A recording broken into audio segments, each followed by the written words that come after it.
اللهم صل على محمد اللهم صل على محمد وعلى آله وصحبه وسلم.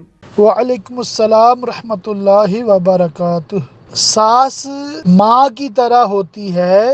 اگر نکاح ہونے کے بعد شوہر اور بیوی اکٹھے ہو چکے ہیں کم از کم ایک بار، تو اب وہ حرمت مصاہرت کی وجہ سے ہمیشہ کے لیے ماں کی طرح حرمت والی ہو گئی. تو اب ساس اور داماد کا پردہ نہ رہا. ہاں، اگر صرف نکاح ہوا ہے اور کوئی رخصتی نہیں ہوئی، کوئی ایسی بات نہیں ہوئی میاں بیوی والی، تو ابھی یہ ساس اور داماد کہلاتے ہیں دنیاوی لحاظ سے، مگر شرعی اعتبار سے ان کا ابھی تک یہ رشتہ قائم نہیں ہوا حرمت مصاہرت کا. تو ٹیکنیکلی یہ ابھی ساس کے درجے میں نہیں ہے اور ابھی تک ان سے پردہ بھی ہے.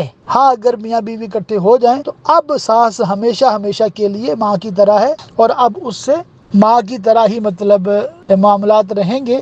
اور شرعی سفر وغیرہ کہیں آنا جانا تو اس میں بھی کوئی حرج نہیں ہے. بالکل داماد بیٹے کی طرح ساتھ جا سکتا ہے اور خدمت کر سکتا ہے. واللہ تعالی اعلم بالصواب.